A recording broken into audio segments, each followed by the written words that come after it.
Honoré de Balzac, La peau de chagrin. Le talisman. Vers la fin du mois d'octobre dernier, un jeune homme entra dans le palais royal au moment où les maisons de jeu s'ouvraient, conformément à la loi qui protège une passion essentiellement imposable. Sans trop hésiter, il monta l'escalier du tripot désigné sur le nom de numéro 36. « Monsieur, votre chapeau, s'il vous plaît » lui cria d'une voix sèche et grondeuse un petit vieillard blême, accroupi dans l'ombre, protégé par une barricade, et qui se leva soudain en montrant une figure moulée sur un type ignoble. Quand vous voulez entrer dans une maison de jeu, la loi commence par vous dépouiller de votre chapeau. Est-ce une parabole évangélique et providentielle? N'est-ce pas plutôt une manière de conclure un contrat infernal avec vous en exigeant je ne sais quel gage? Serait-ce pour vous obliger à garder un maintien respectueux devant ceux qui vont gagner votre argent? Est-ce la police, tapie dans tous les égouts sociaux, qui tient à savoir le nom de votre chapelier ou le vôtre, si vous l'avez inscrit sur la coiffe? Est-ce enfin pour prendre la mesure de votre crâne et dresser une statistique instructive sur la capacité cérébrale des joueurs? Sur ce point, l'administration garde un silence complet. Mais, sachez-le bien, à peine avez-vous fait un pas vers le tapis vert, déjà votre chapeau ne vous appartient pas plus que vous ne vous appartenez à vous-même. Vous êtes au jeu. Vous, votre fortune, votre coiffe, votre canne et votre manteau. À votre sortie, le jeu vous démontrera, par une atroce épigramme en action, qu'il vous laisse encore quelque chose en vous rendant votre bagage. Si toutefois vous avez une coiffure neuve, vous apprendrez à vos dépens qu'il faut se faire un costume de joueur. L'étonnement manifesté par l'étranger quand il reçut une fiche numérotée en échange de son chapeau, dont heureusement les bords étaient légèrement pelés, indiquait assez une âme encore innocente. Le petit vieillard, qui sans doute avait croupi dès son jeune âge dans les bouillants plaisirs de la vie des joueurs, lui jeta un coup d'œil terne et sans chaleur, dans lequel un philosophe aurait vu les misères de l'hôpital, les vagabondages des gens ruinés, les procès-verbaux d'une foule d'asphyxie, les travaux forcés à perpétuité, les expatriations au Guazacualco. Cet homme, dont la longue face blanche n'était plus nourrie que par les soupes gélatineuses de Darcet, présentait la pâle image de la passion réduite à son terme le plus simple. Dans ses rides, il y avait une trace de vieille torture. Il devait jouer ses maigres appointements le jour même où il les recevait. Semblable au ross sur qui les coups de fouet n'ont plus de prise, rien ne le faisait tressaillir. Les sourds gémissements des joueurs qui sortaient ruinés, leurs muettes imprécations, leurs regards hébétés, le trouvaient toujours insensible. C'était le jeu incarné. Si le jeune homme avait contemplé ce triste Cerbère, peut-être se serait-il dit « Il n'y a plus qu'un jeu de cartes dans ce cœur-là ». L'inconnu n'écouta pas ce conseil vivant, placé sans doute là par la Providence, comme elle a mis le dégoût à la porte de tous les mauvais lieux. Il entra résolument dans la salle où le son de l'or exerçait une éblouissante fascination sur les sens en pleine convoitise. Ce jeune homme était probablement poussé là par la plus logique de toutes les éloquentes phrases de Jean-Jacques Rousseau, et dont voici, je crois, la triste pensée. Oui, je conçois qu'un homme aille au jeu, mais c'est lorsqu'entre lui et la mort, il ne voit plus que son dernier écu. Si l'Espagne a ses combats de taureaux, si Rome a eu ses gladiateurs, Paris s'enorgueillit de son palais royal, dont les agaçantes roulettes donnent le plaisir de voir couler le sang à flots sans que les pieds du parterre risquent d'y glisser. Essayez de jeter un regard furtif sur cette arène. Entrez. Quelle nudité! Les murs, couverts d'un papier gras à hauteur d'homme, n'offrent pas une seule image qui puisse rafraîchir l'âme. Il ne se trouve même pas un clou pour faciliter le suicide. Le parquet est usé, malpropre. Une table oblongue occupe le centre de la salle. La simplicité des chaises de paille pressées autour de ce tapis usé par l'or annonce une curieuse indifférence du luxe chez ces hommes qui viennent périr là pour la fortune et pour le luxe. Cette antithèse humaine se découvre partout où l'âme réagit puissamment sur elle-même. L'amoureux veut mettre sa maîtresse dans la soie, la revêtir d'un moelleux tissu d'Orient, et la plupart du temps, il la possède sur un grabat. L'ambitieux se rêve au fait du pouvoir, tout en s'aplatissant dans la boue du servilisme. Le marchand végète au fond d'une boutique humide et malsaine, en élevant un vaste hôtel d'où son fils, héritier précoce, sera chassé par une licitation fraternelle. Enfin, existe-t-il chose plus déplaisante qu'une maison de plaisir ? Singulier problème. Toujours en opposition avec lui-même, trompant ses espérances par ses maux présents et ses maux par un avenir qui ne lui appartient pas, l'homme imprime à tous ses actes le caractère de l'inconséquence et de la faiblesse. Ici-bas, rien n'est complet que le malheur. Au moment où le jeune homme entra dans le salon, quelques joueurs s'y trouvaient déjà. 3 vieillards à tête chauve étaient nonchalamment assis autour du tapis vert. Leurs visages de plâtre, impassibles comme ceux des diplomates, révélaient des âmes blasées, des cœurs qui depuis longtemps avaient désappris de palpiter, même en risquant les biens paraphernaux d'une femme. Un jeune Italien aux cheveux noirs, au teint olivâtre, était accoudé tranquillement au bout de la table et paraissait écouter ses pressentiments secrets qui crient fatalement à un joueur « Oui, non ». Cette tête méridionale respirait l'or et le feu. 7 ou 8 spectateurs, debout, rangés de manière à former une galerie, attendaient les scènes que leur préparaient les coups du sort, les figures des acteurs, le mouvement de l'argent et celui des râteaux. Ces désœuvrés étaient là, silencieux, immobiles, attentifs comme l'est le peuple à la grève quand le bourreau tranche une tête. Un grand homme sec, en habit râpé, tenait un registre d'une main et de l'autre une épingle pour marquer les passes de la rouge ou de la noire. Au premier coup d'œil, les joueurs lurent sur le visage du novice quelque horrible mystère. Ses jeunes traits étaient empreints d'une grâce nébuleuse. Son regard attestait des efforts trahis, 1000 espérances trompées. La morne impassibilité du suicide donnait à son front une pâleur mate et maladive.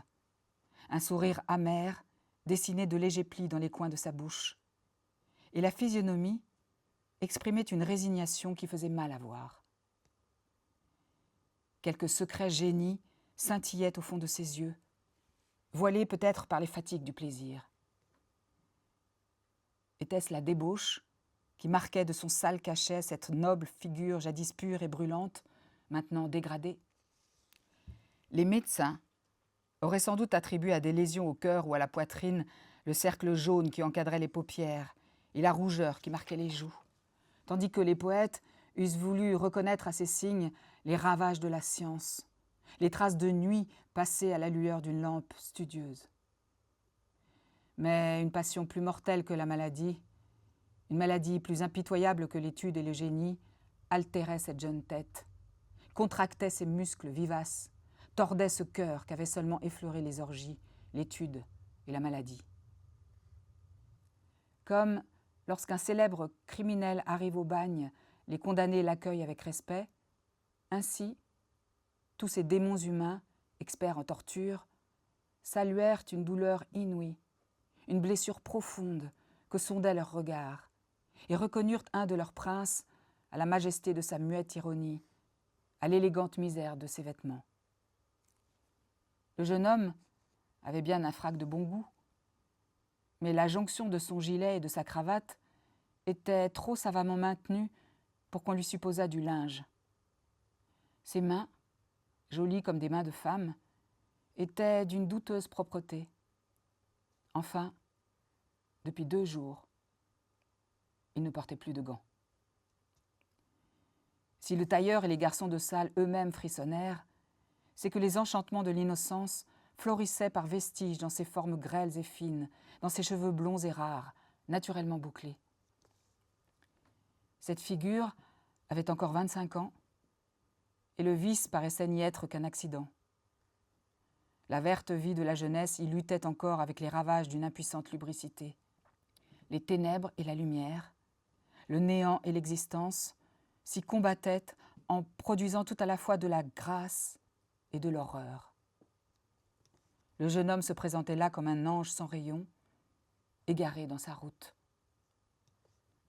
Aussi, tous ces professeurs émérites de vice et d'infamie, semblables à une vieille femme édentée, prise de pitié à l'aspect d'une belle fille qui s'offre à la corruption, furent-ils prêts à crier au novice « Sortez !» Celui-ci marcha droit à la table, s'y tint debout, jeta sans calcul sur le tapis une pièce d'or qu'il avait à la main et qui roula sur le noir. Puis, comme les âmes fortes, abhorrant de chicanières incertitudes, il lança sur le tailleur un regard tout à la fois turbulent et calme. L'intérêt de ce coup était si grand que les vieillards ne firent pas de mise. Mais l'Italien saisit avec le fanatisme de la passion une idée qui vint lui sourire et ponta sa masse d'or en opposition au jeu de l'inconnu. Le banquier oublia de dire ces phrases qui se sont à la longue converties en un cri rauque et inintelligible. « Faites le jeu est fait, rien ne va plus !» Le tailleur étala les cartes et sembla souhaiter bonne chance au dernier venu, indifférent qu'il était à la perte ou au gain fait par les entrepreneurs de ces sombres plaisirs. Chacun des spectateurs voulut voir un drame et la dernière scène d'une noble vie dans le sort de cette pièce d'or. Leurs yeux, arrêtés sur les cartons fatidiques, étincelèrent. Mais malgré l'attention avec laquelle ils regardèrent alternativement et le jeune homme et les cartes, ils ne purent apercevoir aucun symptôme d'émotion sur sa figure froide et résignée. Rouge, pair, passe, dit officiellement le tailleur. Une espèce de râle sourd sortit de la poitrine de l'Italien lorsqu'il vit tomber un à un les billets pliés que lui lança le banquier. Quant au jeune homme, il ne comprit sa ruine qu'au moment où le râteau s'allongea pour ramasser son dernier Napoléon. L'ivoire fit rendre un bruit sec à la pièce qui, rapide comme une flèche, alla se réunir au tas d'or étalé devant la caisse. L'inconnu ferma les yeux doucement, ses lèvres blanchirent. Mais il releva bientôt ses paupières, sa bouche reprit une rougeur de corail, il affecta l'air d'un Anglais pour qui la vie n'a plus de mystère, et disparut, sans m'en dire une consolation, par un de ces regards déchirants que les joueurs au désespoir lancent assez souvent sur la galerie. Combien d'événements se pressent dans l'espoir d'une seconde, et que de choses dans un coup de dé. Voilà sans doute sa dernière cartouche, dit en souriant le croupier après un moment de silence, pendant lequel il tint cette pièce d'or entre le pouce et l'index pour la montrer aux assistants. Le jeune homme passait, sans réclamer son chapeau, mais le vieux molosse, ayant remarqué le mauvais état de cette guenille, la lui rendit sans proférer une parole. Le joueur restitua la fiche par un mouvement machinal et descendit les escaliers en sifflant di tanti palpiti, d'un souffle si faible qu'il en entendit à peine lui-même les notes délicieuses.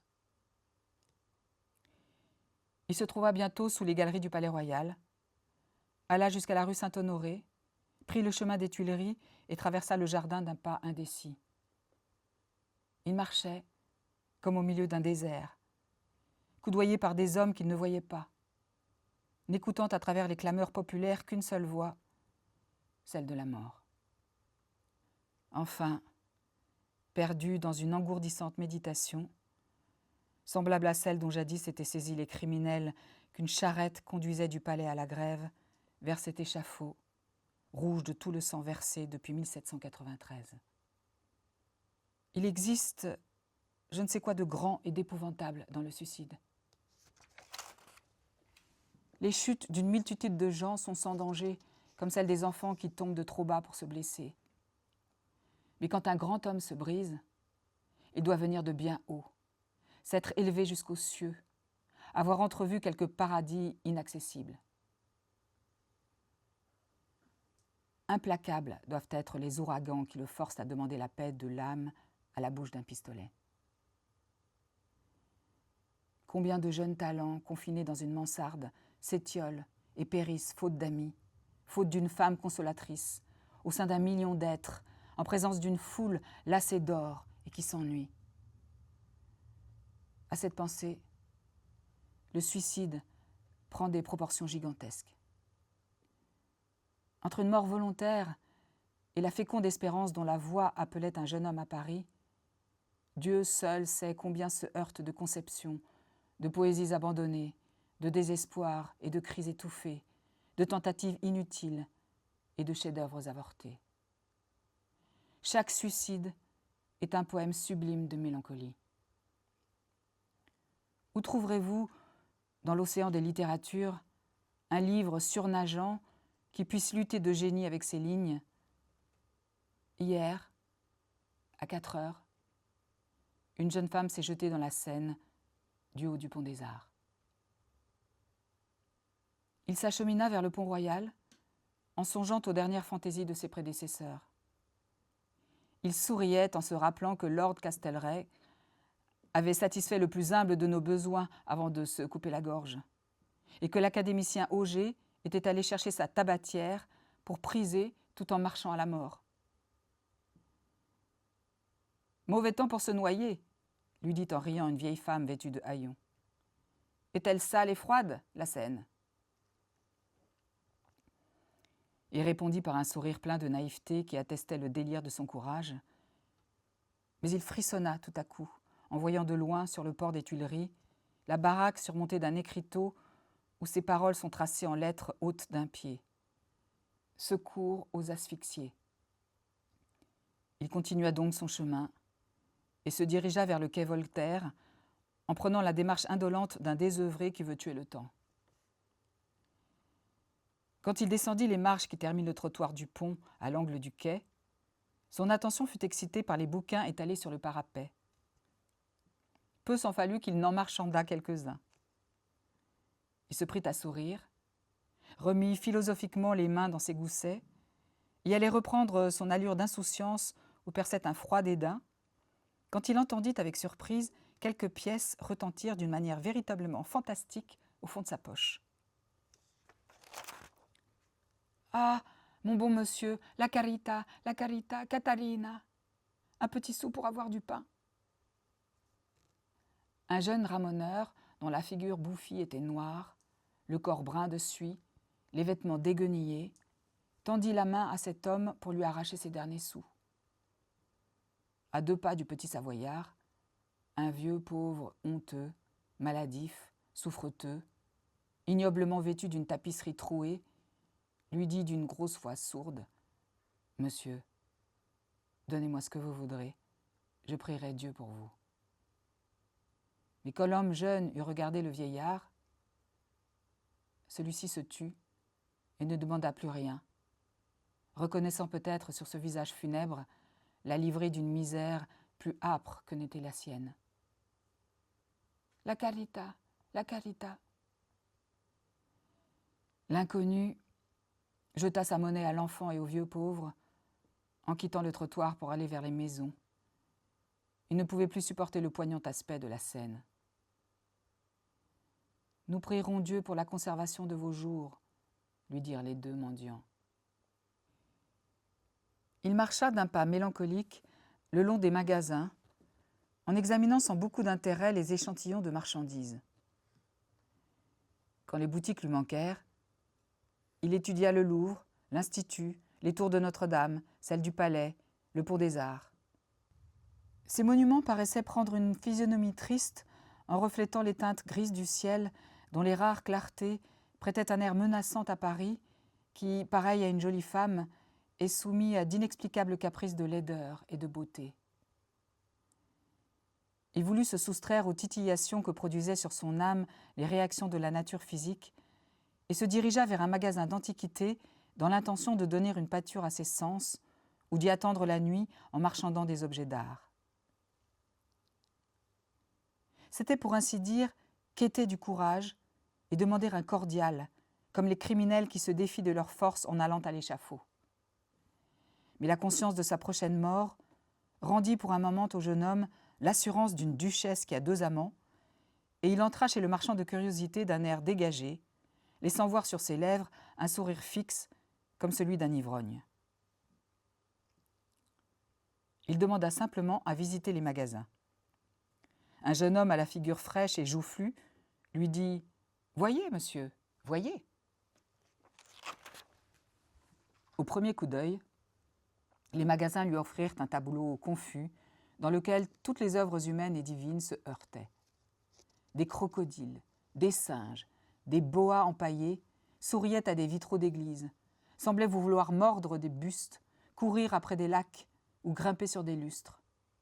Un vase de Sèvres, où Madame Jacotot avait peint Napoléon, se trouvait auprès d'un sphinx dédié à Sésostris. Le commencement du monde et les événements d'hier se mariaient avec une grotesque bonhomie. Un tourne-broche était posé sur un ostensoir, un sabre républicain sur un hacquebut du Moyen-Âge. Madame Dubarry, peinte au pastel par Latour, une étoile sur la tête, nue et dans un nuage, paraissait contempler avec concupiscence une chibouque indienne en cherchant à deviner l'utilité des spirales qui serpentaient vers elle.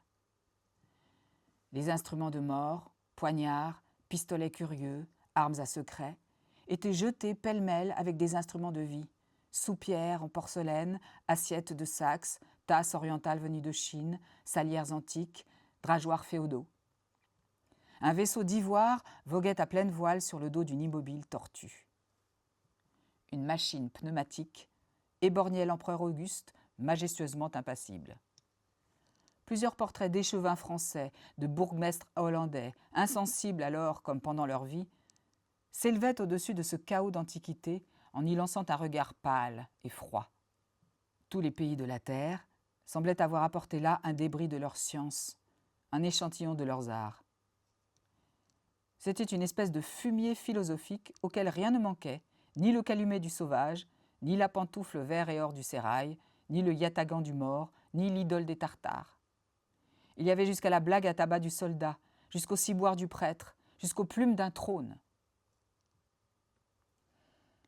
L'inconnu compara d'abord ces 3 salles gorgées de civilisation, de culte, de divinité, de chefs-d'œuvre, de royauté, de débauche, de raison et de folie, à un miroir plein de facettes dont chacune représentait un monde.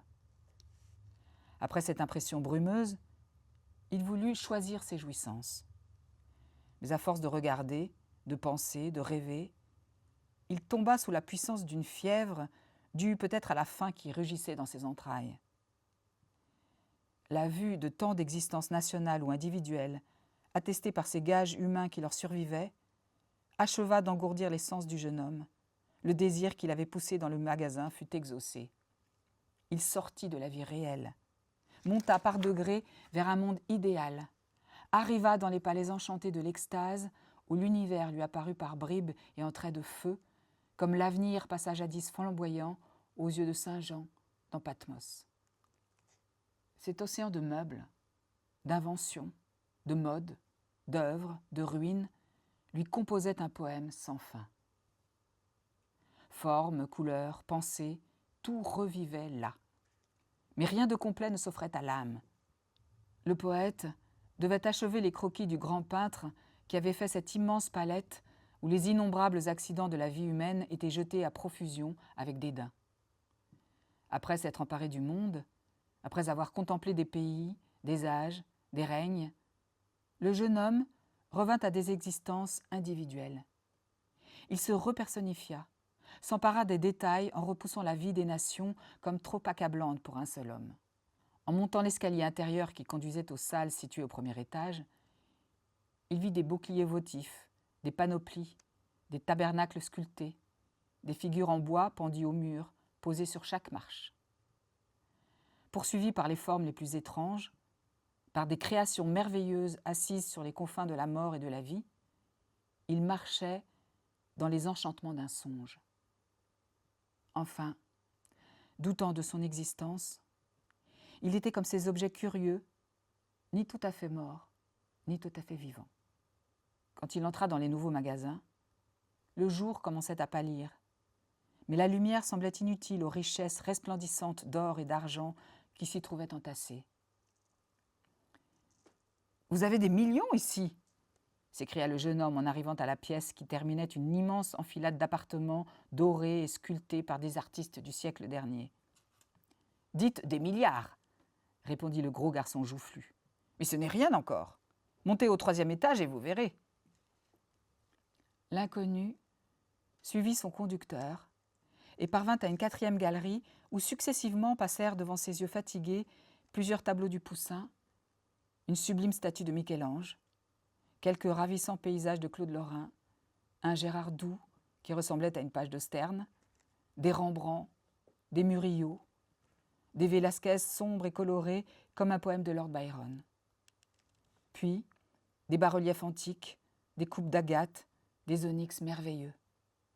Enfin, c'étaient des travaux à dégoûter du travail, des chefs-d'œuvre accumulés à faire prendre en haine les arts et à tuer l'enthousiasme. Il arriva devant une Vierge de Raphaël, mais il était las de Raphaël. Une figure de Corrège qui voulait un regard ne l'obtint même pas.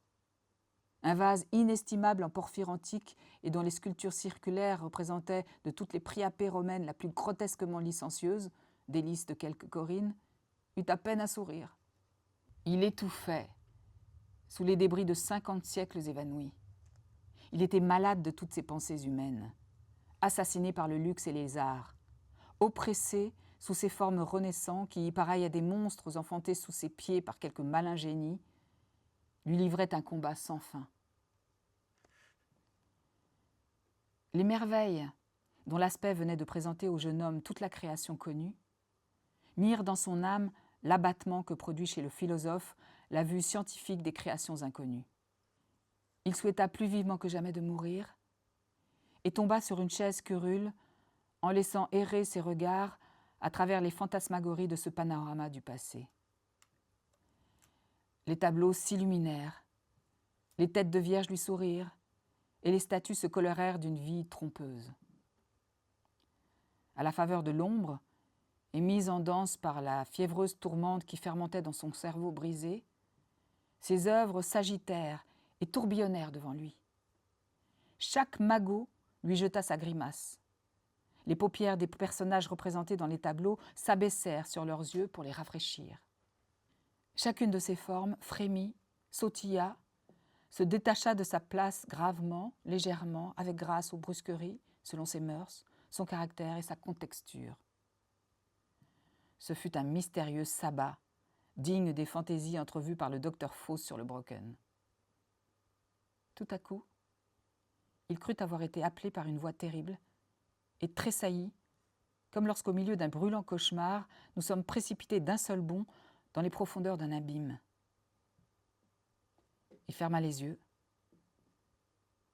Les rayons d'une vive lumière l'éblouissaient. Il voyait briller au sein des ténèbres une sphère rougeâtre dont le centre était occupé par un petit vieillard qui se tenait debout et dirigeait sur lui la clarté d'une lampe. Il ne l'avait entendu ni venir, ni parler, ni se mouvoir. Cette apparition eut quelque chose de magique.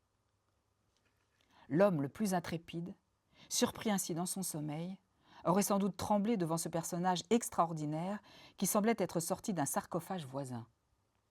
La singulière jeunesse qui animait les yeux immobiles de cette espèce de fantôme empêchait l'inconnu de croire à des effets surnaturels. Néanmoins, pendant le rapide intervalle qui sépara sa vie somnambulique de sa vie réelle, il demeura dans le doute philosophique recommandé par Descartes et fut alors, malgré lui, sous la puissance de ces inexplicables hallucinations dont les mystères sont condamnés par notre fierté ou que notre science impuissante tâche en vain d'analyser. Figurez-vous un petit vieillard, sec et maigre, vêtu d'une robe en velours noir, serrée autour de ses reins par un gros cordon de soie. Sur sa tête, une calotte en velours également noire, laissait passer de chaque côté de la figure les longues mèches de ses cheveux blancs et s'appliquait sur le crâne, de manière à rigidement encadrer le front. La robe ensevelissait le corps comme dans un vaste linceul et ne permettait de voir d'autres formes humaines qu'un visage étroit et pâle. Sans le bras décharné qui ressemblait à un bâton sur lequel on aurait posé une étoffe et que le vieillard tenait en l'air pour faire porter sur le jeune homme toute la clarté de sa lampe, ce visage aurait paru suspendu dans les airs.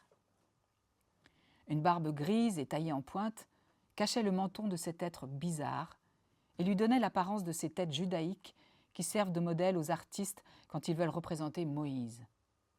Les lèvres de cet homme étaient si décolorées, si minces, qu'il fallait une attention particulière pour deviner la ligne tracée par la bouche dans son blanc visage. Son large front ridé, ses joues blêmes et creuses, la rigueur implacable de ses petits yeux verts dénués de cils et de sourcils, pouvaient faire croire à l'inconnu que le peseur d'or de Gérardou était sorti de son cadre. Une finesse d'inquisiteur, trahie par les sinuosités de ses rides et par les plis circulaires dessinés sur ses tempes, accusait une science profonde des choses de la vie. Il était impossible de tromper cet homme qui semblait avoir le don de surprendre les pensées au fond des cœurs les plus discrets. Les mœurs de toutes les nations du globe et leur sagesse se réunissaient sur sa face froide, comme les productions du monde entier se trouvaient accumulées dans ces magasins poudreux. Vous y auriez lu la tranquillité lucide d'un Dieu qui voit tout, ou la force orgueilleuse d'un homme qui a tout vu. Un peintre aurait, avec deux expressions différentes et en deux coups de pinceau, fait de cette figure une belle image du Père éternel ou le masque ricaneur du Méphistophélès, car ils se trouvaient tout ensemble une suprême puissance dans le front et de sinistres railleries sur la bouche. Le vieillard se tenait debout, immobile, inébranlable comme une étoile au milieu d'un nuage de lumière. Ses yeux verts, pleins de je ne sais quelle malice calme, semblaient éclairer le monde moral comme sa lampe illuminait ce cabinet mystérieux. « Monsieur désire voir le portrait de Jésus-Christ peint par Raphaël ?» lui dit courtoisement le vieillard d'une voix dont la sonorité claire et brève avait quelque chose de métallique. Et il posa la lampe sur le fût d'une colonne brisée, de manière à ce que la boîte brune reçût toute la clarté. Aux noms religieux de Jésus-Christ et de Raphaël, il échappa au jeune homme un geste de curiosité, sans doute attendu par le marchand qui fit jouer un ressort. Soudain, le panneau d'acajou glissa dans une rainure, tomba sans bruit et livra la toile à l'admiration de l'inconnu. À l'aspect de cette immortelle création, il oublia les fantaisies du magasin, les caprices de son sommeil, redevint homme, reconnut dans le vieillard une créature de chair bien vivante, nullement fantasmagorique, et revécut dans le monde réel. La tendre sollicitude, la douce sérénité du divin visage influèrent aussitôt sur lui. Quelque parfum épanché des cieux dissipa les tortures infernales qui lui brûlaient la moelle des os. La tête du sauveur des hommes paraissait sortir des ténèbres figurées par un fond noir. Une auréole de rayons étincelait vivement autour de sa chevelure, d'où cette lumière voulait sortir. Sous le front, sous les chairs, il y avait une éloquente conviction qui s'échappait de chaque trait par de pénétrantes effluves. La religion catholique se lisait tout entière en un suave et magnifique sourire qui semblait exprimer ce précepte où elle se résume « Aimez-vous les uns les autres ». Cette peinture inspirait une prière, recommandait le pardon, étouffait l'égoïsme, réveillait toutes les vertus endormies. « J'ai couvert cette toile de pièces d'or », dit froidement le marchand. « Eh bien, il va falloir mourir », s'écria le jeune homme qui sortait d'une rêverie dont la dernière pensée l'avait ramené vers sa fatale destinée, en le faisant descendre par d'insensibles déductions d'une dernière espérance à laquelle il s'était attaché. « Ah ah ! J'avais donc raison de me méfier de toi, répondit le vieillard en saisissant les deux mains du jeune homme qu'il serra par les poignets dans l'une des siennes, comme dans un étau. L'inconnu sourit tristement de cette méprise et dit d'une voix douce : « Eh, monsieur, ne craignez rien. Il s'agit de ma vie et non de la vôtre. » « Pourquoi n'avouerais-je pas une innocente supercherie ?» reprit-il après avoir regardé le vieillard inquiet. « En attendant la nuit, afin de pouvoir me noyer sans esclandre, je suis venu voir vos richesses. Qui ne pardonnerait ce dernier plaisir à un homme de science et de poésie ? » Le soupçonneux marchand examina d'un œil sagace le morne visage de son faux chaland, tout en l'écoutant parler. Rassuré bientôt par l'accent de cette voix douloureuse, ou lisant peut-être dans ses traits décolorés les sinistres destinées qui naguère avaient frémir les joueurs, il lâcha les mains. Mais par un reste de suspicion qui révéla une expérience au moins centenaire, il étendit nonchalamment le bras vers un buffet comme pour s'appuyer et dit en y prenant un stylet : « Êtes-vous depuis 3 ans surnuméraire au trésor sans y avoir touché de gratification ?» L'inconnu ne put s'empêcher de sourire en faisant un geste négatif. « Votre père vous a-t-il trop vivement reproché d'être venu au monde ? Ou bien êtes-vous déshonoré ? Si je voulais me déshonorer, je vivrais. Avez-vous été sifflé au funambule ? Ou vous trouvez-vous obligé de composer des flonflons pour payer le convoi de votre maîtresse ? N'auriez-vous pas plutôt la maladie de l'or ? Voulez-vous détrôner l'ennui ? Enfin, quelle erreur vous engage à mourir ? Ne cherchez pas le principe de ma mort dans les raisons vulgaires qui commandent la plupart des suicides. Pour me dispenser de vous dévoiler des souffrances inouïes et qu'il est difficile d'exprimer en langage humain, je vous dirai que je suis dans la plus profonde, la plus ignoble, la plus perçante de toutes les misères. Et, ajouta-t-il d'un ton de voix dont la fierté sauvage démentait ses paroles précédentes, je ne veux mendier ni secours, ni consolation. Hé hé ! Ces 2 syllabes que d'abord le vieillard fit entendre pour toute réponse ressemblèrent aux cris d'une crécelle. Puis il reprit ainsi : « Sans vous forcer à m'implorer, sans vous faire rougir, je veux vous faire plus riche, plus puissant et plus considéré que ne peut être un roi constitutionnel. » Le jeune homme crut le vieillard en enfance et resta comme engourdi, sans oser répondre. « Retournez-vous, » dit le marchand en saisissant tout à coup la lampe pour en diriger la lumière sur le mur qui faisait face au portrait. « Et regardez cette peau de chagrin, » ajouta-t-il. Le jeune homme se leva brusquement et témoigna quelque surprise en apercevant au-dessus du siège où il était assis un morceau de chagrin accroché sur le mur et dont la dimension n'excédait pas celui d'une peau de renard. Mais, par un phénomène inexplicable au premier abord, cette peau projetait au sein de la profonde obscurité qui régnait dans le magasin des rayons si lumineux que vous eussiez dit d'une petite comète. Le jeune incrédule s'approcha de ce prétendu talisman qui devait le préserver du malheur et s'en moqua par une phrase mentale. Cependant, animé d'une curiosité bien légitime, il se pencha pour regarder alternativement la peau sous toutes ses faces et découvrit bientôt une cause naturelle à cette singulière lucidité.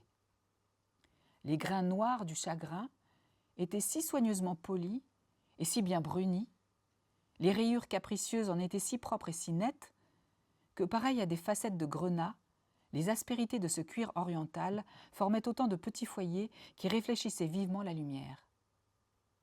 Il démontra mathématiquement la raison de ce phénomène au vieillard, qui, pour toute réponse, sourit avec malice. Ce sourire de supériorité fit croire au jeune savant qu'il était dupe en ce moment de quelque charlatanisme. Il ne voulut pas emporter une énigme de plus dans la tombe et retourna promptement la peau comme un enfant pressé de connaître les secrets de son jouet nouveau. « Ah ah !» s'écria-t-il, « voici l'empreinte du sceau que les orientaux nomment le cachet de Salomon. » « Puisque vous êtes un orientaliste, » reprit le vieillard, « peut-être lirez-vous cette sentence ?» Il apporta la lampe près du talisman que le jeune homme tenait à l'envers et lui fit apercevoir des caractères incrustés dans le tissu cellulaire de cette peau merveilleuse, comme s'ils eussent été produits par l'animal auquel elle avait jadis appartenu. « J'avoue, s'écria l'inconnu, que je ne devine guère le procédé dont on se sera servi pour graver si profondément ces lettres sur la peau d'un onagre. » Et se retournant avec vivacité vers les tables chargées de curiosités, ses yeux parurent y chercher quelque chose. « Que voulez-vous » demanda le vieillard. « Un instrument pour trancher le chagrin afin de voir si les lettres y sont empreintes ou incrustées. » Le vieillard présenta son stylet à l'inconnu, qui le prit, et tenta d'entamer la peau à l'endroit où les paroles se trouvaient écrites. Mais quand il eut enlevé une légère couche de cuir, les lettres y reparurent si nettes et tellement conformes à celles qui étaient imprimées sur la surface que pendant un moment, il crut n'en avoir rien noté. « L'industrie du Levant a des secrets qui lui sont réellement particuliers, dit-il, en regardant la sentence orientale avec une sorte d'inquiétude. « Oui, répondit le vieillard, il vaut mieux s'en prendre aux hommes qu'à Dieu. » Les paroles mystérieuses voulaient dire en français « Si tu me possèdes, tu posséderas tout, mais ta vie m'appartiendra. Dieu l'a voulu ainsi. Désire, et tes désirs seront accomplis. Mais règle tes souhaits sur ta vie. Elle est là. À chaque vouloir, je décroîtrai, comme tes jours. Me veux-tu ? Prends. Dieu t'exaucera. Soit. Ah, vous lisez couramment le sanskrit ? Dit le vieillard. Peut-être avez-vous voyagé en Perse ou dans le Bengale ?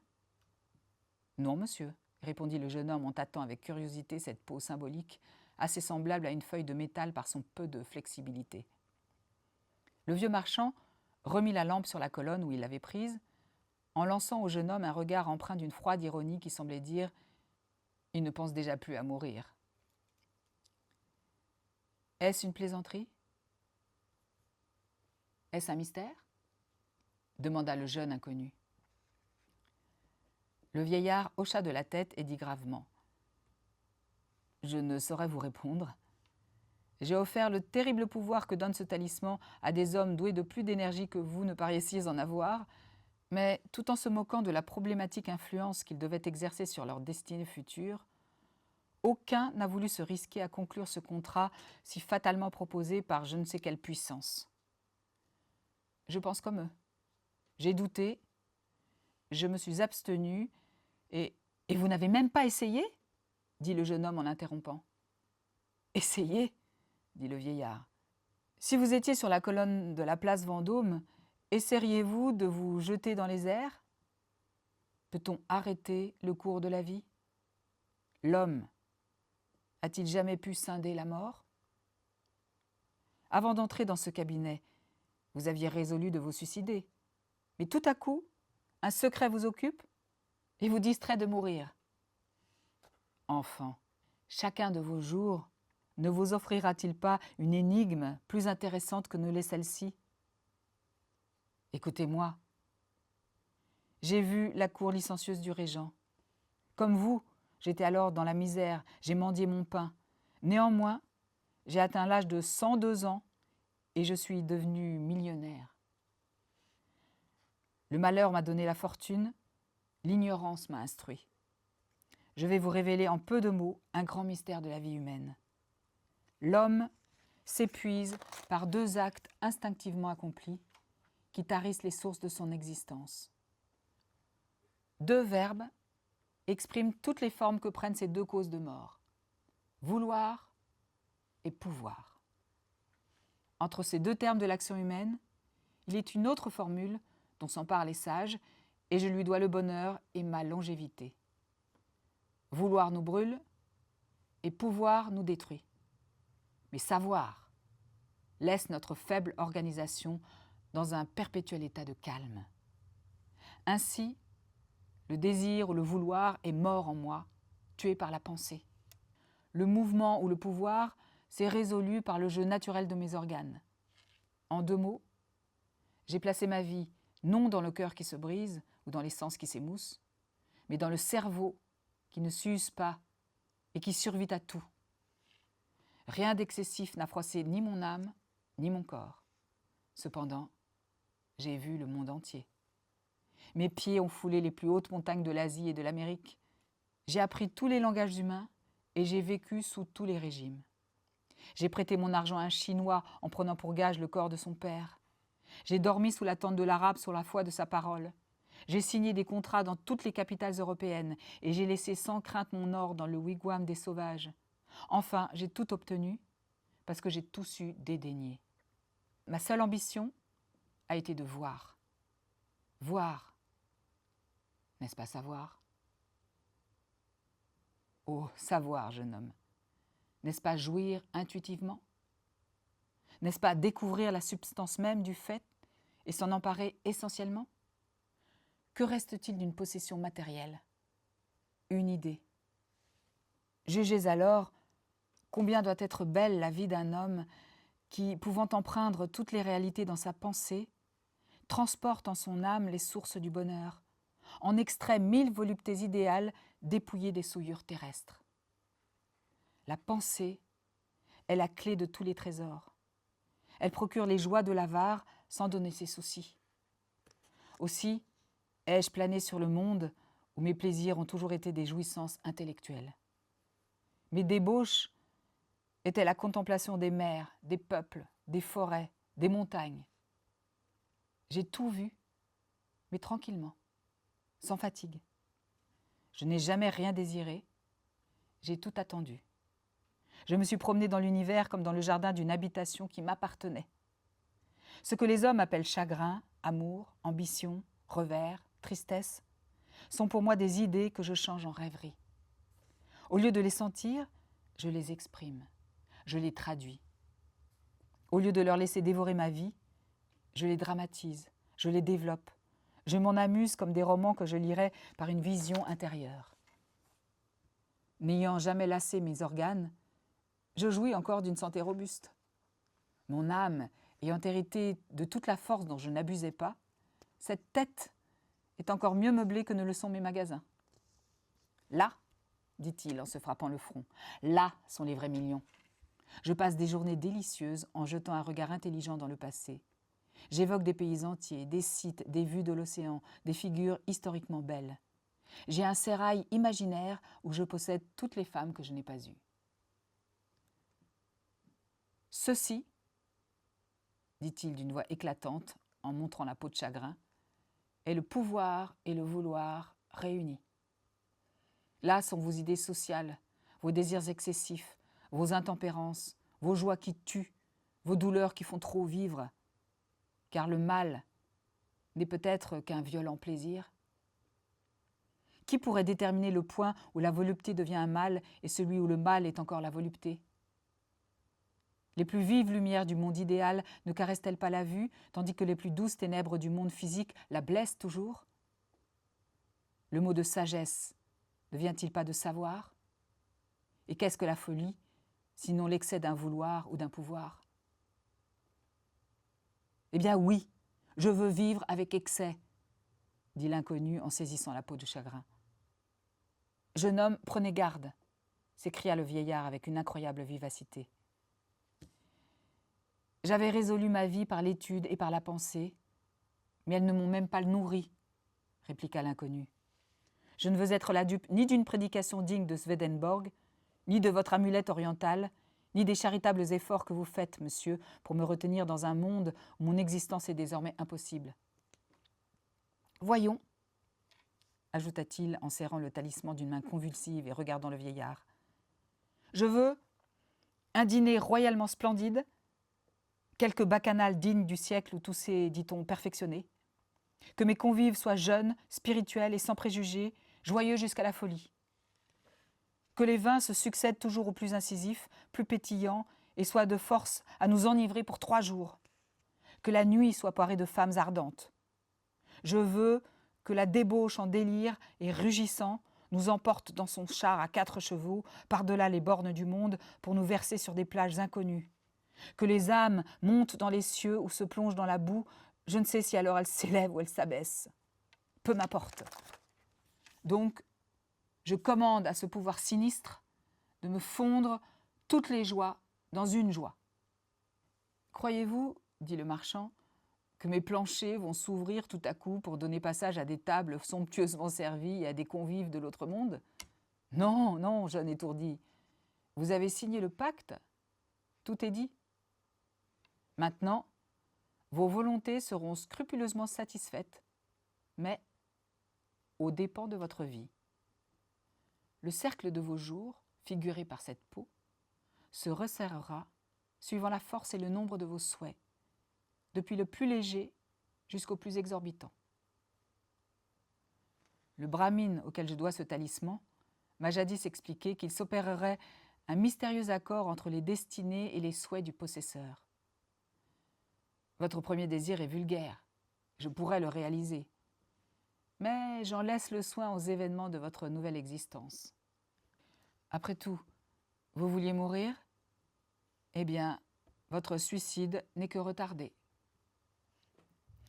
L'inconnu, surpris et presque irrité de se voir toujours plaisanté par ce singulier vieillard dont l'intention demi-philanthropique lui parut clairement démontrée dans cette dernière raillerie, s'écria « Je verrai bien, monsieur, si ma fortune changera pendant le temps que je vais mettre à franchir la largeur du quai.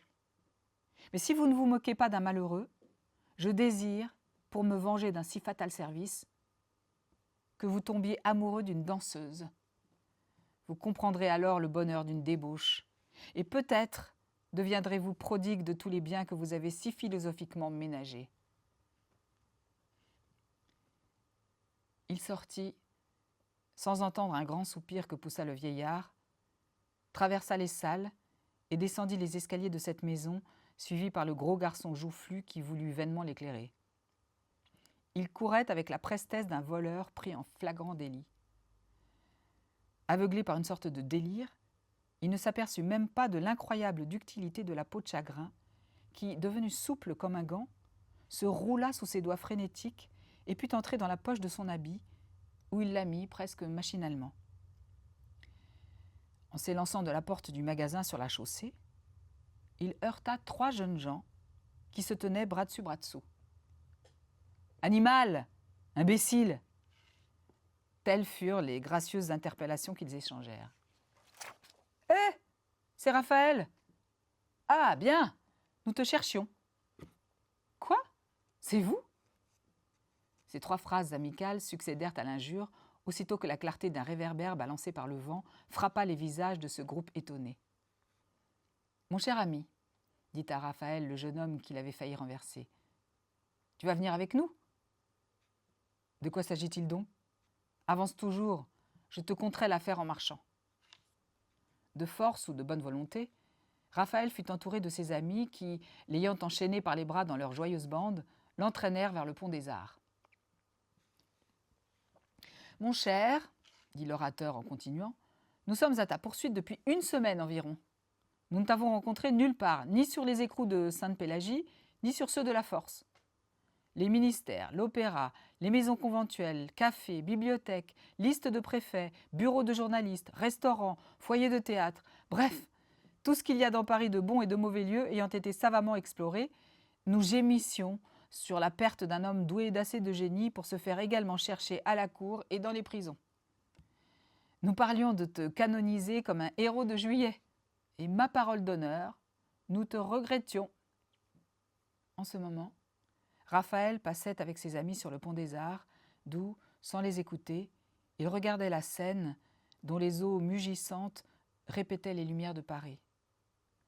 Au-dessus de ce fleuve, dans lequel il voulait se précipiter naguère, les prédictions du vieillard étaient accomplies.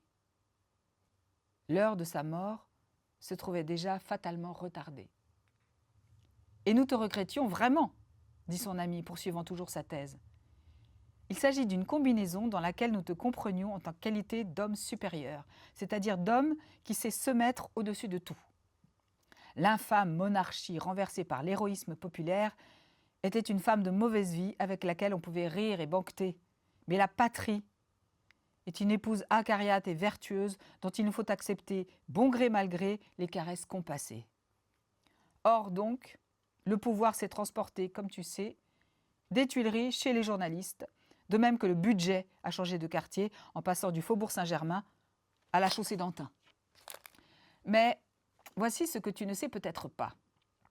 Le gouvernement, c'est-à-dire l'aristocratie de banquiers et d'avocats qui font aujourd'hui de la patrie comme les prêtres faisaient jadis de la monarchie, a senti la nécessité de mystifier le bon peuple de France avec des mois nouveaux et de vieilles idées, à l'instar des philosophes de toutes les écoles et des hommes forts de tous les temps.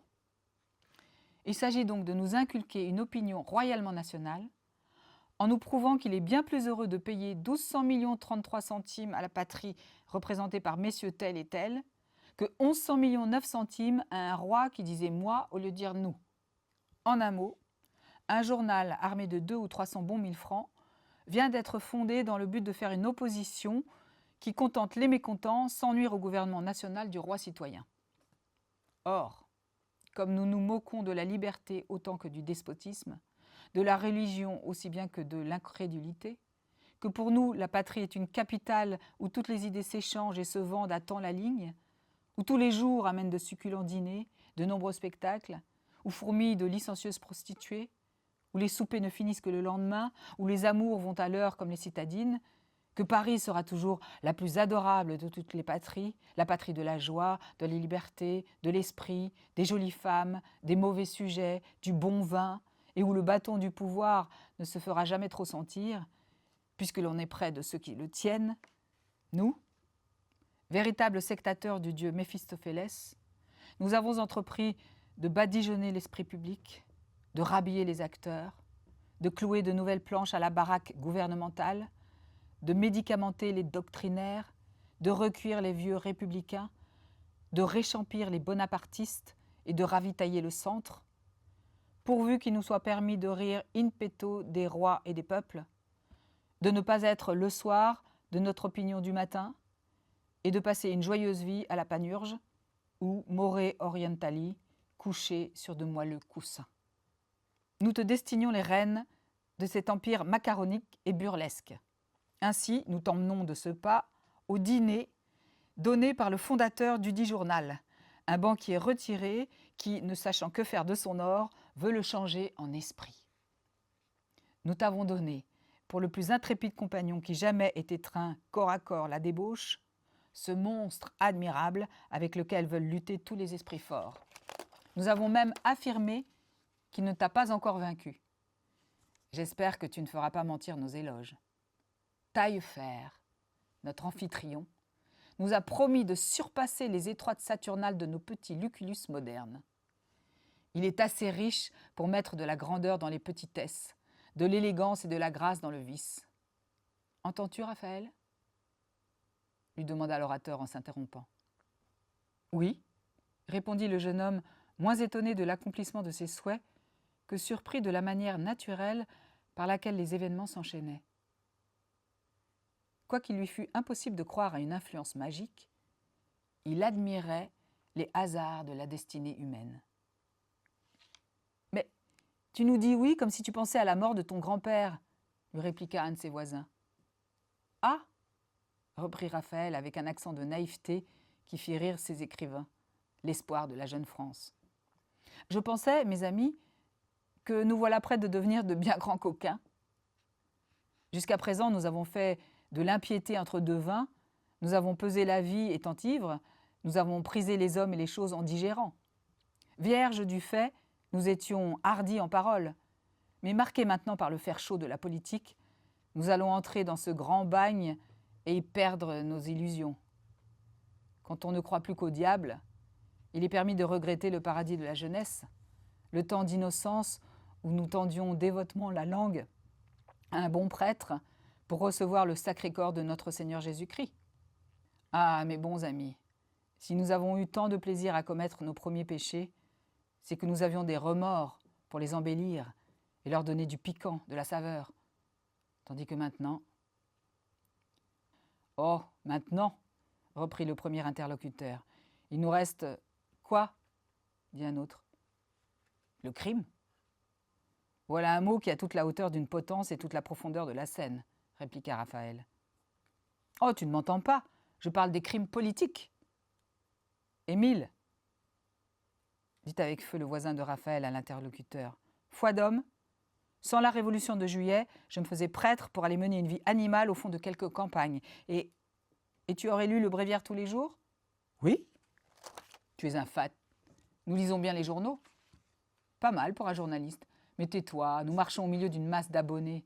Le journalisme, vois-tu, c'est la religion des sociétés modernes et il y a progrès. Comment?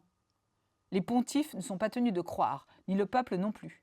En devisant ainsi, comme de braves gens qui savaient le De Viris Illustribus depuis de longues années, ils arrivèrent à un hôtel de la rue Joubert. Émile était un journaliste qui avait conquis plus de gloire à ne rien faire que les autres n'en recueillent de leur succès. Critique hardi, plein de verve et de mordant, il possédait toutes les qualités que comportaient ses défauts. Franc et rieur, il disait en face 1000 épigrammes à un ami, qu'absent, il défendait avec courage et loyauté. Il se moquait de tout, même de son avenir. Toujours dépourvu d'argent, il restait, comme tous les hommes de quelque portée, plongé dans une inexprimable paresse, jetant un livre dans un mot au nez de gens qui ne savaient pas mettre un mot dans leur livre. Prodigue de promesses qu'il ne réalisait jamais, il s'était fait de sa fortune et de sa gloire un coussin pour dormir, courant ainsi la chance de se réveiller vieux à l'hôpital. D'ailleurs, ami jusqu'à l'échafaud, fanfaron de cynisme et simple comme un enfant, il ne travaillait que par boutade ou par nécessité. D'un geste moqueur, il lui montra les convives en entrant dans un salon qui resplendissait de dorures, de lumière, et où ils furent aussitôt accueillis par les jeunes gens les plus remarquables de Paris. L'un venait de révéler un talent neuf et de rivaliser par son premier tableau avec les gloires de la peinture impériale. L'autre avait hasardé la veille un livre plein de verdeur, empreint d'une sorte de dédain littéraire, et qui découvrait à l'école moderne de nouvelles routes. Plus loin, un statuaire dont la figure pleine de rudesse accusait quelque vigoureux génie, causait avec un de ces froids railleurs qui, selon l'occurrence, tantôt ne veulent voir de supériorité nulle part et tantôt en reconnaissent partout. Ici, le plus spirituel de nos caricaturistes, à l'œil malin, à la bouche mordante, guettait les épigrammes pour les traduire à coups de crayon. Là, ce jeune et audacieux écrivain qui, mieux que personne, distillait la quintessence des pensées politiques ou condensait en se jouant l'esprit d'un écrivain fécond, s'entretenait avec ce poète dont les écrits écraseraient toutes les œuvres du temps présent si son talent avait la puissance de sa haine. Tous deux essayaient de ne pas dire la vérité et de ne pas mentir en s'adressant de douces flatteries. Un musicien célèbre consolait en si bémol et d'une voix moqueuse un jeune homme politique récemment tombé de la tribune sans se faire aucun mal. De jeunes auteurs sans style étaient auprès de jeunes auteurs sans idées, des prosateurs pleins de poésie près de poètes prosaïques. Voyant ces êtres incomplets, un pauvre saint-simonien, assez naïf pour croire à sa doctrine, les accouplait avec charité, voulant sans doute les transformer en religieux de son ordre. Enfin, il s'y trouvait 2 ou 3 de ces savants destinés à mettre de l'azote dans la conversation, et plusieurs vaudevillistes prêts à y jeter de ces lueurs éphémères qui, semblables aux étincelles du diamant, ne donnent ni chaleur ni lumière. Quelques hommes à paradoxe, riant sous cape des gens qui épousent leur admiration ou leur mépris pour les hommes et les choses, faisaient déjà de cette politique à double tranchant avec laquelle ils conspirent contre tous les systèmes, sans prendre parti pour aucun. Le jugeur, qui ne s'étonne de rien, qui se mouche au milieu d'une cavatine au bouffon, y crie brava avant tout le monde et contredit ceux qui préviennent son avis, était là, cherchant à s'attribuer les maux des gens d'esprit.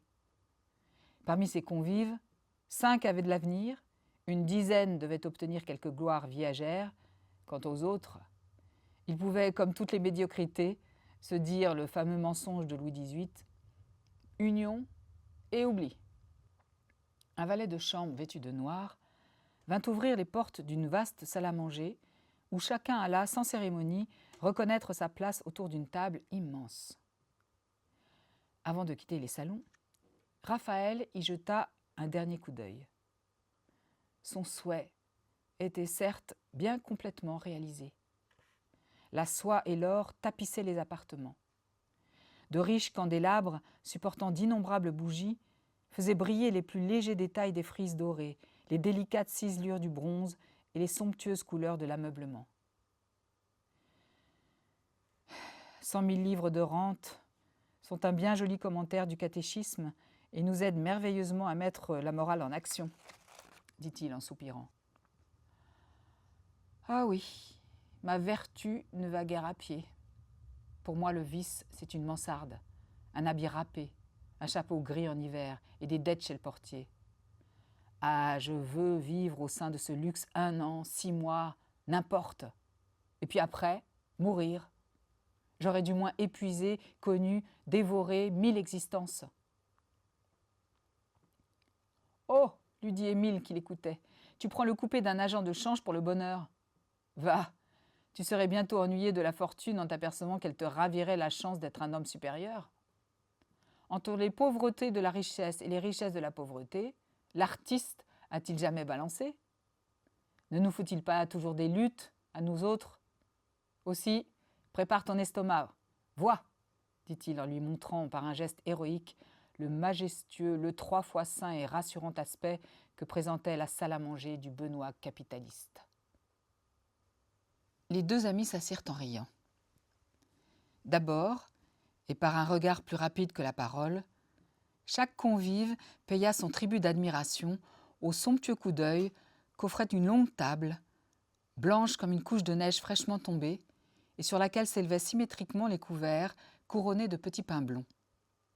Les cristaux répétaient les couleurs de l'iris dans leurs reflets étoilés, les bougies traçaient des feux croisés à l'infini, les mets placés sous des dômes d'argent aiguisaient l'appétit et la curiosité.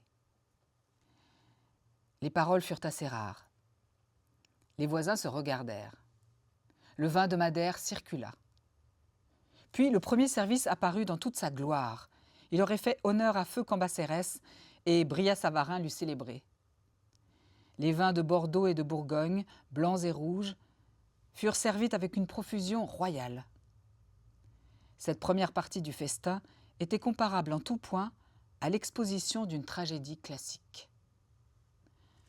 Le second acte devint quelque peu bavard.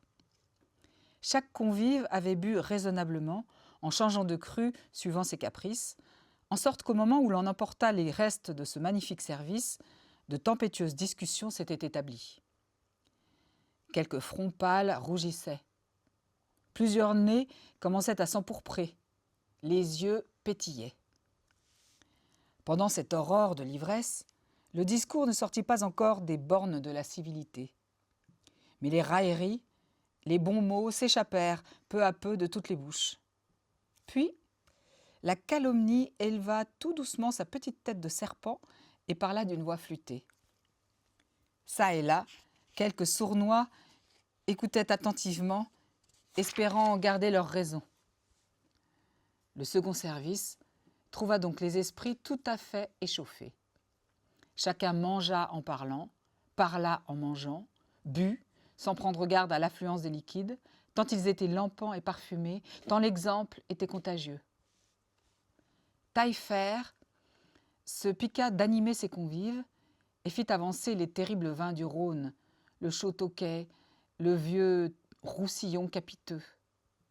Déchaînés comme les chevaux d'une malle-poste qui part d'un relais, ces hommes, fouettés par les flamèches du vin de champagne impatiemment attendu, mais abondamment versé, laissèrent alors galoper leur esprit dans le vide de ces raisonnements que personne n'écoute, se mirent à raconter ces histoires qui n'ont pas d'auditeurs, recommencèrent 100 fois ces interpellations qui restent sans réponse.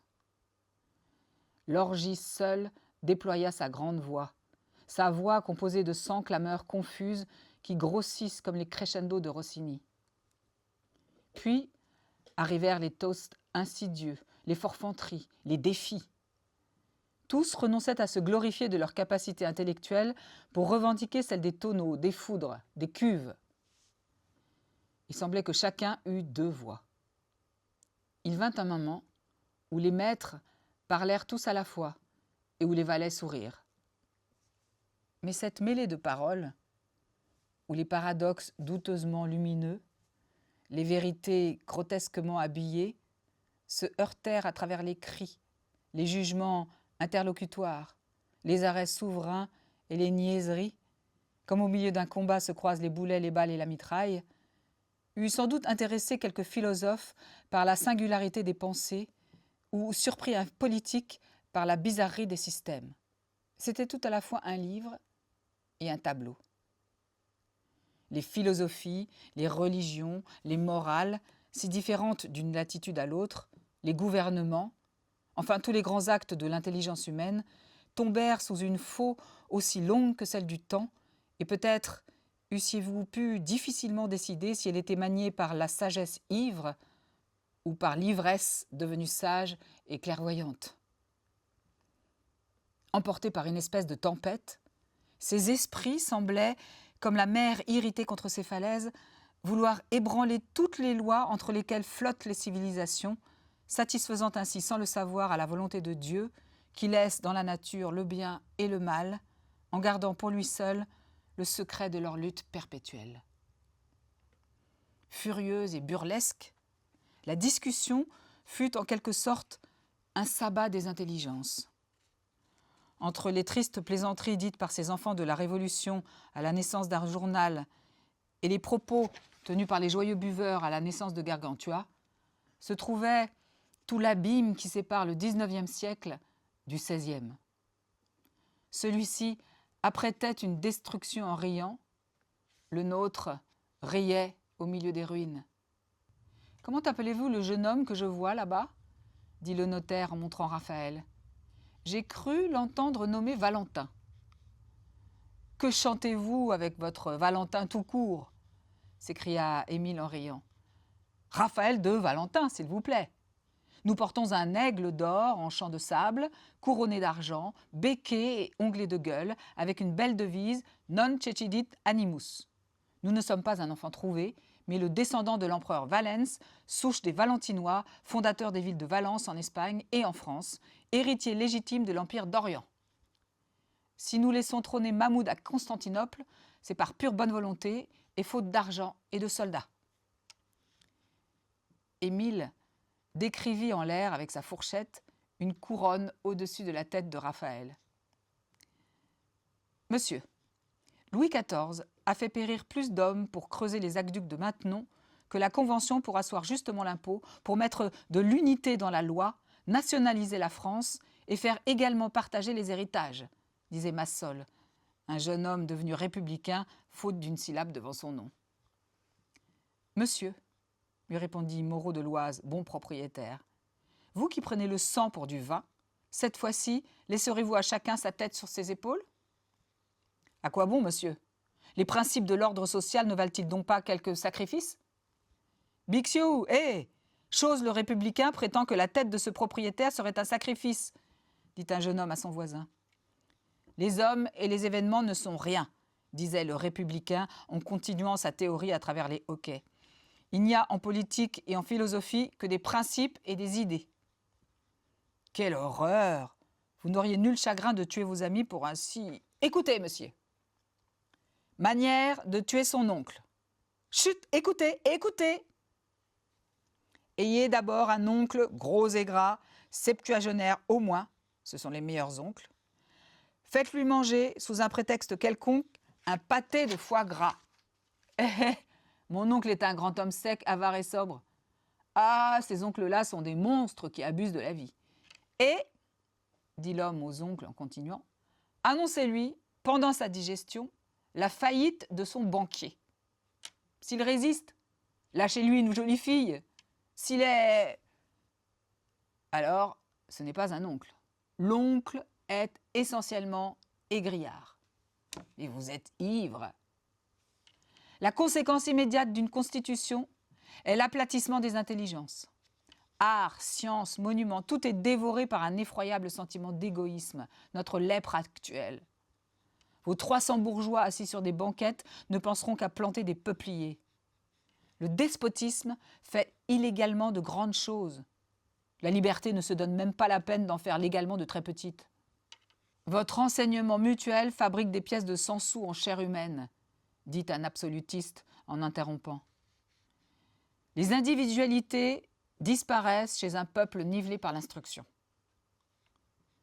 Cependant, le but de la société n'est-il pas de procurer à chacun le bien-être ? Demanda le Saint-Simonien. Si vous aviez 50 000 livres de rente, vous ne penseriez guère au peuple. J'aime le despotisme.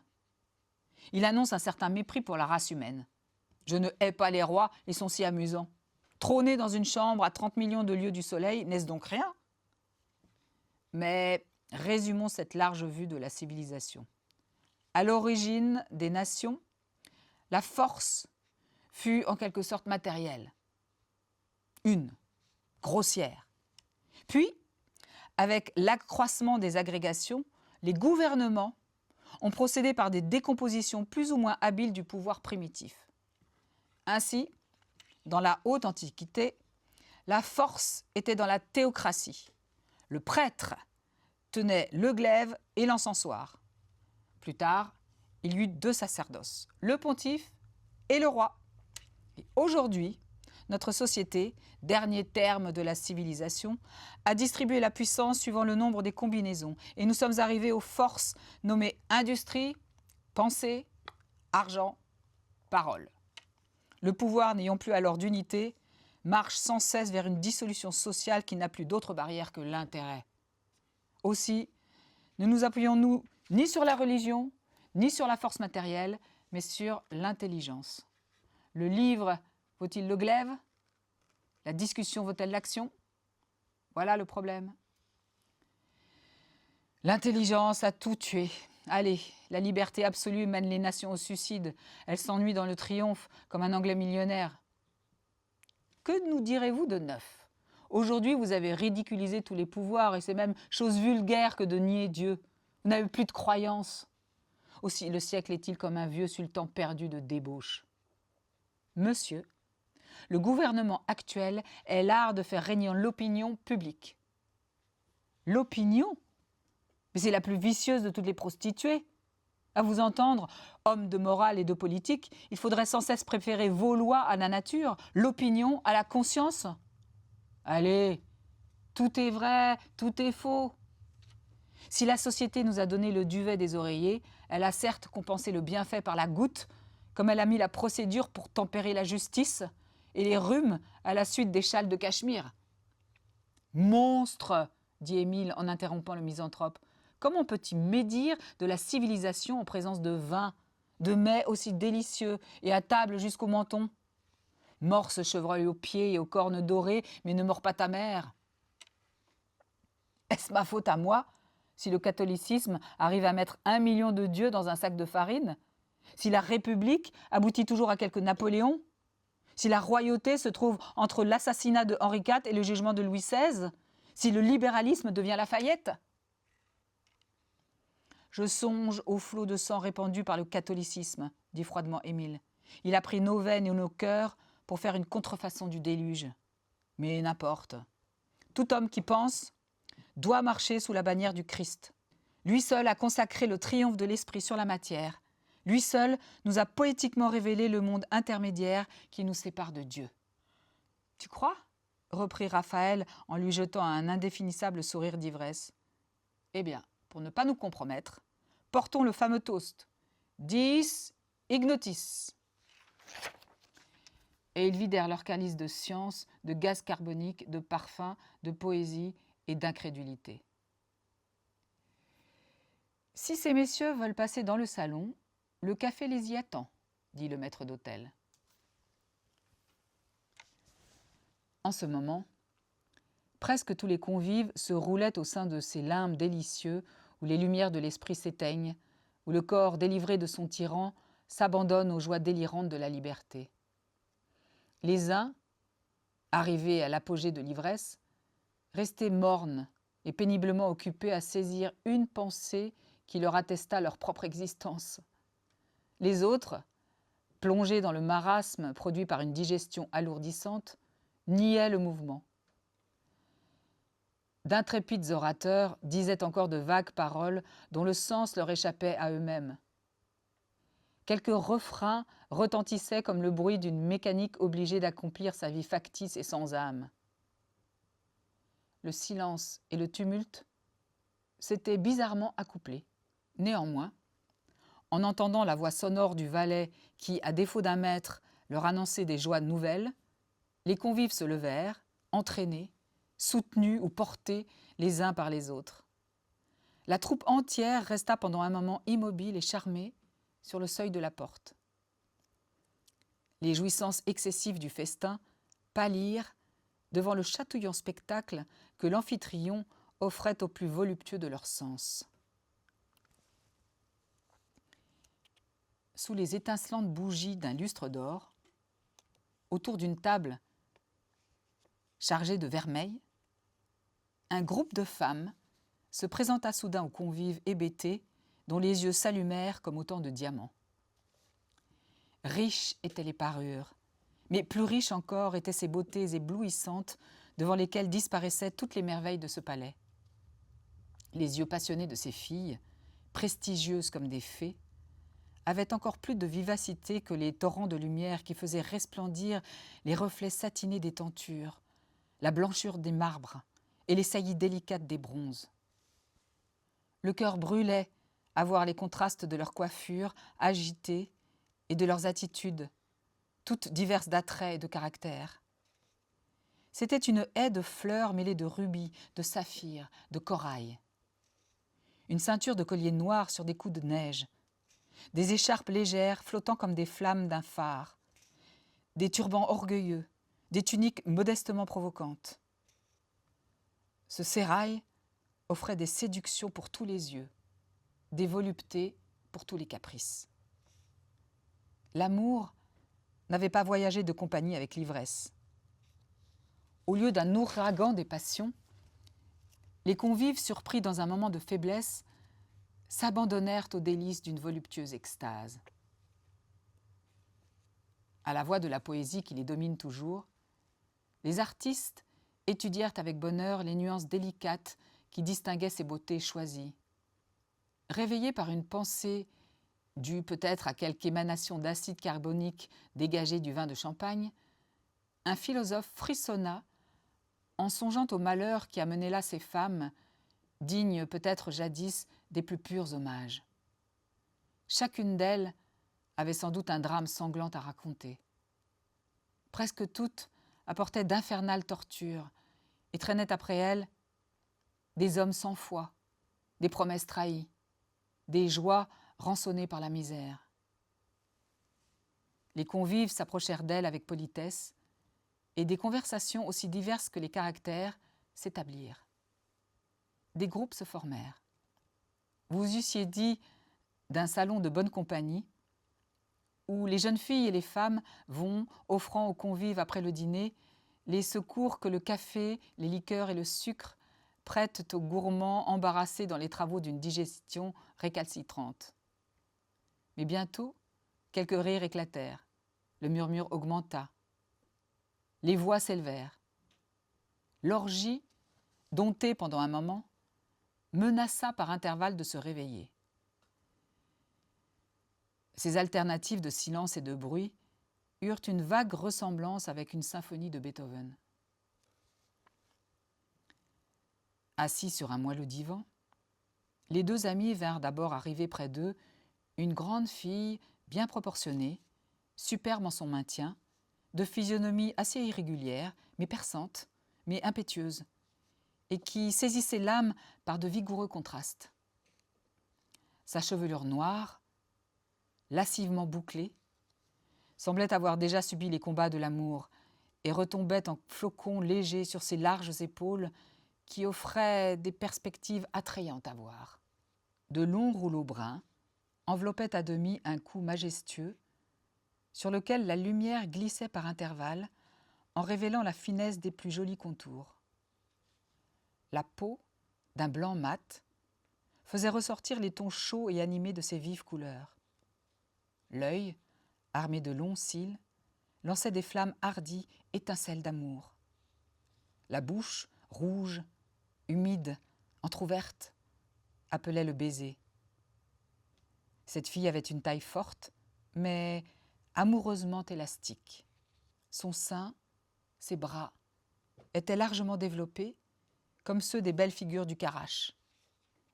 Néanmoins, elle paraissait leste, souple, et sa vigueur supposait l'agilité d'une panthère, comme la mâle élégance de ses formes en promettait les voluptés dévorantes.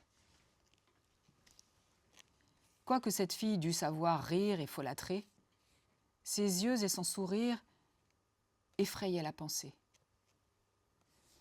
Semblable à ces prophétesses agitées par un démon, elle étonnait plutôt qu'elle ne plaisait. Toutes les expressions passaient par masses et comme des éclairs sur sa figure mobile. Peut-être eût-elle ravi des gens blasés, mais un jeune homme l'eût redoutée. C'était une statue colossale tombée du haut de quelque temple grec, sublime à distance, mais grossière à voir de près. Néanmoins, sa foudroyante beauté devait réveiller les impuissants, sa voix charmer les sourds, ses regards ranimer de vieux ossements. Aussi, Émile la compara-t-il vaguement à une tragédie de Shakespeare, espèce d'arabesque admirable où la joie hurle, où l'amour a je ne sais quoi de sauvage, où la magie de la grâce et le feu du bonheur succèdent au sanglant tumulte de la colère. Monstre qui sait mordre et caresser, rire comme un démon, pleurer comme les anges, improviser dans une seule étreinte toutes les séductions de la femme, excepté les soupirs de la mélancolie et les enchantresses modesties d'une vierge. Puis, en un moment, rugir, se déchirer les flancs, briser sa passion, son amant, enfin se détruire elle-même, comme fait un peuple insurgé. Vêtue d'une robe en velours rouge, elle foulait d'un pied insouciant quelques fleurs déjà tombées de la tête de ses compagnes, et d'une main dédaigneuse tendait aux deux amis un plateau d'argent. Fière de sa beauté, fière de ses vices peut-être, elle montrait un bras blanc qui se détachait vivement sur le velours. Elle était là, comme la reine du plaisir, comme une image de la joie humaine, de cette joie qui dissipe les trésors amassés par 3 générations, qui rit sur des cadavres, se moque des aïeux, dissout des perles et des trônes, transforme les jeunes gens en vieillards et souvent les vieillards en jeunes gens. De cette joie permise seulement aux géants fatigués du pouvoir, éprouvés par la pensée, ou pour lesquels la guerre est devenue comme un jouet. « Comment te nommes-tu » lui dit Raphaël. « Aquilina. »« Oh, tu viens de Venise sauver » s'écria Émile. « Oui, » répondit-elle. « De même que les papes se donnent de nouveaux noms en montant au-dessus des hommes, j'en ai pris un autre en m'élevant au-dessus de toutes les femmes. » « As-tu donc, comme ta patronne, un noble et terrible conspirateur qui t'aime et sache mourir pour toi » dit vivement Émile, réveillé par cette apparence de poésie. « Je l'ai eu, » répondit-elle. « Mais la guillotine a été ma rivale. Aussi mettais-je toujours quelques chiffons rouges dans ma parure pour que ma joie n'aille pas trop loin. » Ah, si vous lui laissez raconter l'histoire des 4 jeunes gens de La Rochelle, elle n'en finira pas. Tais-toi donc, Aquilina. Les femmes n'ont-elles pas tout un amant à pleurer? Mais toutes n'ont pas, comme toi, le bonheur de l'avoir perdu sur un échafaud. Ah, j'aimerais bien mieux savoir le mien couché dans une fosse à Clamart que dans le lit d'une rivale. Ces phrases furent prononcées d'une voix douce et mélodieuse par la plus innocente, la plus jolie et la plus gentille petite créature qui, sous la baguette d'une fée, fût jamais sortie d'un œuf enchanté. Elle était arrivée à pas muets et montrait une figure délicate, une taille grêle, des yeux bleus ravissants de modestie, des tempes fraîches et pures. Une naïade ingénue qui s'échappe de sa source n'est pas plus timide, plus blanche, ni plus naïve que cette jeune fille qui paraissait avoir 16 ans, ignorer le mal, ignorer l'amour, ne pas connaître les orages de la vie, et venir d'une église où elle aurait prié les anges d'obtenir avant le temps son rappel dans les cieux. À Paris seulement se rencontrent ces créatures au visage candide qui cachent la dépravation la plus profonde, les vices les plus raffinés, sous un front aussi doux, aussi tendre que la fleur d'une marguerite. Trompés d'abord par les célestes promesses écrites dans les suaves attraits de cette jeune fille, Émile et Raphaël acceptèrent le café qu'elle leur versa dans les tasses présentées par Aquilina et se mirent à la questionner. Elle acheva de transfigurer aux yeux des poètes, par une sinistre allégorie, je ne sais quelle face de la vie humaine, en opposant à l'expression rude et passionnée de son imposante compagne, le portrait de cette corruption froide, voluptueusement cruelle, assez étourdie pour commettre un crime, assez forte pour en rire. Espèce de démon sans cœur qui punit les âmes riches et tendres de ressentir les émotions dont il est privé, qui trouve toujours une grimace d'amour à vendre, des larmes pour le convoi de sa victime et de la joie le soir pour en lire le testament. Un poète eût admiré la belle Aquilina. Le monde entier devait fuir la touchante Euphrasie. L'une était l'âme du vice, l'autre le vice sans âme. Je voudrais bien savoir, dit Émile à cette jolie créature, si parfois tu songes à l'avenir. L'avenir, répondit-elle en riant. Qu'appelez-vous l'avenir? Pourquoi penserais-je à ce qui n'existe pas encore? Je ne regarde jamais ni en arrière ni en avant de moi. N'est-ce pas déjà trop que de m'occuper d'une journée à la fois? D'ailleurs, l'avenir, nous le connaissons, c'est l'hôpital. Comment peux-tu voir d'ici l'hôpital et ne pas éviter d'y aller? S'écria Raphaël. Qu'a donc l'hôpital de si effrayant? Demanda la terrible Aquilina. Quand nous ne sommes ni mère ni épouse, quand la vieillesse nous met des bas noirs aux jambes et des rides au front, flétrit tout ce qu'il y a de femme en nous et sèche la joie dans les regards de nos amis, de quoi pourrions-nous avoir besoin? Vous ne voyez plus alors en nous, de notre parure, que sa fange primitive, qui marche sur deux pattes, froide, sèche, décomposée, et va, produisant un bruissement de feuilles mortes. Ainsi, que nous soyons à cette époque de la vie dans un riche hôtel à soigner des chiens ou dans un hôpital à trier des guenilles, notre existence n'est-elle pas exactement la même? Cacher nos cheveux blancs sous un mouchoir à carreaux rouges et bleus ou sous des dentelles, balayer les rues avec du bouleau ou les marches des Tuileries avec du satin, être assise à des foyers dorés ou nous chauffer à des cendres dans un pot de terre rouge, assister au spectacle de la grève ou aller à l'opéra, y a-t-il donc là tant de différence? Aquilina mia, jamais tu n'as eu tant de raisons au milieu de tes désespoirs, reprit Euphrasie. Oui, les cachemires, les vélins, les parfums, l'or, la soie, le luxe, tout ce qui brille, tout ce qui plaît, ne va bien qu'à la jeunesse. Le temps seul pourrait avoir raison contre nos folies, mais le bonheur nous absout. Vous riez de ce que je dis? S'écria-t-elle en lançant un sourire venimeux aux deux amis. N'ai-je pas raison? J'aime mieux mourir de plaisir que de maladie. Je n'ai ni la manie de la perpétuité, ni grand respect pour l'espèce humaine, à voir ce que Dieu en fait. Donnez-moi des millions, je les mangerai. Je ne voudrais pas garder un centime pour l'année prochaine. Vivre pour plaire et régner. Tel est l'arrêt que prononce chaque battement de mon cœur. La société m'approuve. Ne fournit-elle pas sans cesse à mes dissipations? Pourquoi le bon Dieu me fait-il tous les matins la rente de ce que je dépense tous les soirs? Pourquoi nous bâtissez-vous des hôpitaux? Comme il ne nous a pas mis entre le bien et le mal pour choisir ce qui nous blesse ou nous ennuie, je serais bien sotte de ne pas m'amuser. Et les autres? Dit Émile. Les autres? Eh bien qu'ils s'arrangent. J'aime mieux rire de leurs souffrances que d'avoir à pleurer sur les miennes. Je défie un homme de me causer la moindre peine. Qu'as-tu donc souffert pour penser ainsi? Demanda Raphaël. J'ai été quittée pour un héritage, moi, dit-elle, en prenant une pause qui fit ressortir toutes ses séductions. Et cependant, j'avais passé les nuits et les jours à travailler pour nourrir mon amant. Je ne veux plus être la dupe d'aucun sourire, d'aucune promesse, et je prétends faire de mon existence une longue partie de plaisir.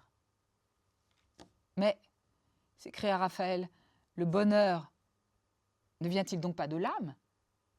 Eh bien, reprit Aquilina, n'est-ce rien que de se voir admiré, flatté, de triompher de toutes les femmes, même des plus vertueuses, en les écrasant par notre beauté, par notre richesse? D'ailleurs, nous vivons plus en un jour qu'une bonne bourgeoise en 10 ans, et alors tout est jugé. Une femme sans vertu n'est-elle pas odieuse? Dit Émile à Raphaël. Euphrasie leur lança un regard de vipère et répondit avec un inimitable accent d'ironie. La vertu? Nous la laissons aux laides et aux bossus.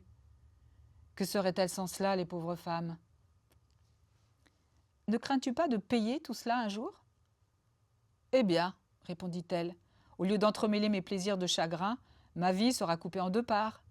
Une jeunesse certainement joyeuse, et je ne sais quelle vieillesse incertaine pendant laquelle je souffrirai tout à mon aise. Elle n'a pas aimé, dit Aquilina d'un son de voix profond. Elle n'a jamais fait 100 lieues pour aller dévorer avec 1000 délices un regard et un refus. Elle n'a point attaché sa vie à un cheveu, ni essayé de poignarder plusieurs hommes pour sauver son souverain, son seigneur, son Dieu. Pour elle, l'amour était un joli colonel. « Hé hé, La Rochelle, répondit Euphrasie. L'amour est comme le vent. Nous ne savons d'où il vient. D'ailleurs, si tu avais été bien aimé par une bête, tu prendrais les gens d'esprit en horreur. Le code nous défend d'aimer les bêtes, répliqua la grande Aquilina d'un accent ironique. Je te croyais plus indulgente pour les militaires, s'écria Euphrasie en riant. Sont-elles heureuses de pouvoir abdiquer ainsi leur raison? S'écria Raphaël. Heureuses? Dit Aquilina en souriant de pitié et de terreur, en jetant aux 2 amis un horrible regard. Ah! Vous ignorez ce que c'est que d'être condamné au plaisir avec un mort dans le cœur. En ce moment, le valet de chambre de confiance réussit, non sans peine, à attirer son maître dans l'antichambre et lui dit à l'oreille « Monsieur, tous les voisins sont aux fenêtres et se plaignent du tapage.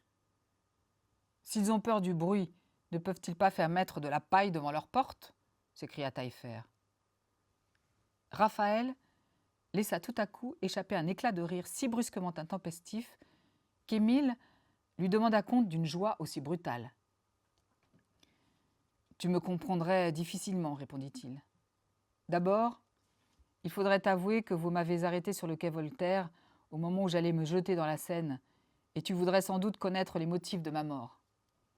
Mais quand j'ajouterais que par un hasard presque fabuleux, les ruines les plus poétiques du monde matériel venaient alors de se résumer à mes yeux par une traduction symbolique de la sagesse humaine, tandis qu'en ce moment, les débris de tous les trésors intellectuels que nous avons saccagés à table aboutissent à ces 2 femmes, image vive et originale de la folie, et que notre profonde insouciance des hommes et des choses a servi de transition au tableau fortement coloré de 2 systèmes d'existence si diamétralement opposés, en seras-tu plus instruit? Si tu n'étais pas ivre, tu y verrais peut-être un traité de philosophie. Si j'avais eu la prétention de formuler proprement ces 2 idées, je t'aurais dit que l'homme se corrompt par l'exercice de la raison et se purifie par l'ignorance. C'est faire le procès aux sociétés. Mais que nous vivions avec les sages ou que nous périssions avec les fous, le résultat n'est-il pas tôt ou tard le même? Tu me fais douter de la puissance de Dieu, car tu es plus bête qu'il n'est puissant, répliqua Émile. Quelle expérience voulais-tu donc faire en te jetant dans la Seine? Étais-tu jaloux de la machine hydraulique du pont Notre-Dame? Ah, si tu connaissais ma vie. Ah, s'écria Émile, je ne te croyais pas si vulgaire. La phrase est usée. Ne sais-tu pas que nous avons tous la prétention de souffrir beaucoup plus que les autres? Pauvre sot, dit Raphaël. Depuis quand les douleurs ne sont-elles plus en raison de la sensibilité? Lorsque nous arriverons au degré de science qui nous permettra de faire une histoire naturelle des cœurs, de les nommer, de les classer en genres, en sous-genres, en familles, en crustacés, en fossiles, en sauriens, en microscopiques, en que sais-je, alors, mon bon ami, ce sera chose prouvée qu'il en existe de tendres, de délicats comme des fleurs, et qui doivent se briser comme elles par de légers froissements auxquels certains cœurs minéraux ne sont même pas sensibles. Oh, de grâce, épargne-moi ta préface, dit Émile d'un air moitié riant, moitié piteux, en prenant la main de Raphaël.